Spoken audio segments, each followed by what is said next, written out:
नमस्कार, मी पंजाब डक हवामान अभ्यासक मुक्काम पोस्ट गुगली धामणगाव तालुका शिरूर जिल्हा परभणी। आज आहे 9 मे 2023।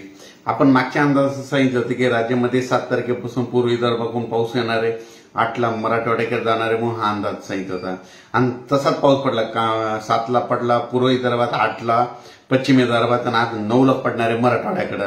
तर आजपासून परत शेतकऱ्यासाठी अंदाज येत आहे। सर्व शेतकऱ्याला सांगू इच्छितो की राज्यात पावसाचा मुक्काम वाढला, म्हणजे राज्यात आता आज आहे 9 मे पासून ते 16 मे पर्यंत राज्यात भाग बदलत पाऊस पडणार आहे म्हणून हा अंदाज लक्षात येतो। राज्यात एकंदरीत परिस्थिती बघितली तर आज मराठवाड्यात, पूर्व विदर्भ, पश्चिम विदर्भात पाऊस पडणार आहे, पण उद्या 10 मे पासून राज्यामध्ये सगळीकडे पावसाला सुरुवात होणार आहे।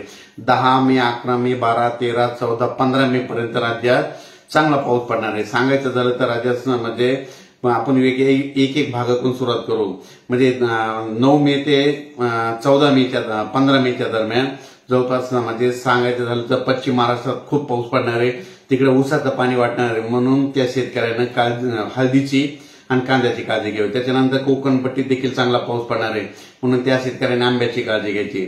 त्याच्यानंतर तो पाऊस उत्तर महाराष्ट्राकडे देखील पडणार आहे, नाशिक, नंदुरबार, धुळे, जळगाव, संभाजीनगर या भागाकडे पडणार आहे, त्यामुळे त्या शेतकऱ्यांनी काळजी घ्यायची। त्याच्यानंतर तो पाऊस मध्य महाराष्ट्रात देखील पडणार आहे, म्हणून मध्य महाराष्ट्रात बीड, सातारा, सांगली, सोलापूर, कोल्हापूर, तसेच पंढरपूर, लातूर, जालना, नांदेड, परभणी, हिंगोली या भागातील सर्व शेतकऱ्यांनी काळजी घ्यावी, कारण की 10 ते 15 मेच्या दरम्यान पडणारा पाऊस हा चांगला पडणार आहे, म्हणजे एक पिकाचं पाणी वाचेल असा पाऊस पडणार आहे। पण या पावसामध्ये विजेचं प्रमाण जास्त असणार आहे, म्हणून हा अंदाज लक्षात घ्यायचा। त्याच्यानंतर परत एक सांगू इच्छितो की राज्यामध्ये पूर्व विदर्भ, पश्चिम विदर्भ, तसेच मराठवाडा, मध्य महाराष्ट्र या भागात देखील सगळीकडे 10 ते 15 मेच्या दरम्यान पाऊस पडणार आहे, म्हणून हा अंदाज लक्षात घ्यायचा। पण परत एक सांगू इच्छितो की हा पाऊस ऊसावाल्यासाठी फायदा राहणार आहे, वीटभट्टीवाल्यासाठी नुकसानदायक ठरणार आहे, हळदी कांद्यासाठी नुकसानदायक ठरणार आहे, म्हणून हा अंदाज लक्षात घ्यायचा। हळद शेतकरी, कांदा शेतकरी आणि वीटभट्टीवाल्यांना आपण आपली 10 ते 15च्या दरम्यान आपण आपलं झाकून टाकण्याची तयारी ठेवायची। आणि परत एक सांगू इच्छितो तर राज्यात आता जून लागायला आहे आणि मान्सून आता यावर्षी तुम्हाला एक सांगायचं झालं तर 22 मेला अंदमान बेटावर दस्तक देणार आहे, म्हणजे 22 मेला अंदमानवर आगमन होणार आहे, म्हणून हा अंदाज लक्षात घ्यायचा।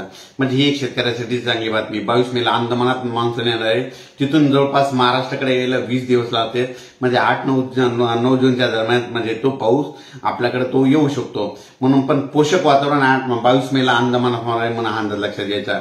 यावर्षी जूनच्या शेवटच्या आठवड्यामध्ये पेरणीचा पाऊस होणार आहे, म्हणून हा अंदाज सगळ्यांनी लक्षात द्यायचा।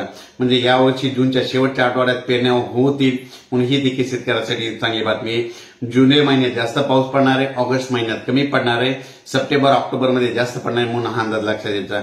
आणि यावर्षीचा परतीचा पाऊस येणार आहे, 5 नोव्हेंबरला पाऊस जाणार आहे, म्हणजे 5 नोव्हेंबरला परतीचा मान्सून निघून जाणार आहे, 5 नोव्हेंबरला जाणार आहे, म्हणजे हे द्राक्ष बागेसाठी एक बातमी सांगत आहे। आता राज्यात सांगायचं झालं तर पूर्व विदर्भ, पश्चिम विदर्भ, मराठवाडा, मध्य महाराष्ट्र, पश्चिम महाराष्ट्र, कोकण पट्टी, उत्तर महाराष्ट्रात 10 मे ते 15 मे दरम्यान चांगला पाऊस पडणार आहे, म्हणून हा अंदाज लक्षात येतात। शेतकऱ्यांनी लिंबाच्या झाडाखाली, आंब्याच्या झाडाखाली आपले बैले जनावरे स्वतः थांबू नये, कारण की विजेचा पाऊस जास्त असणार आहे, म्हणून स्वतःची काळजी घ्यावी। दररोज भाग बदलत पडणार आहे, म्हणून हा अंदाज सर्व शेतकऱ्यांनी लक्षात द्यावा। अचानक वातावरणात बदल झाला तर लगेच एक मेसेज दिला जाईल। धन्यवाद।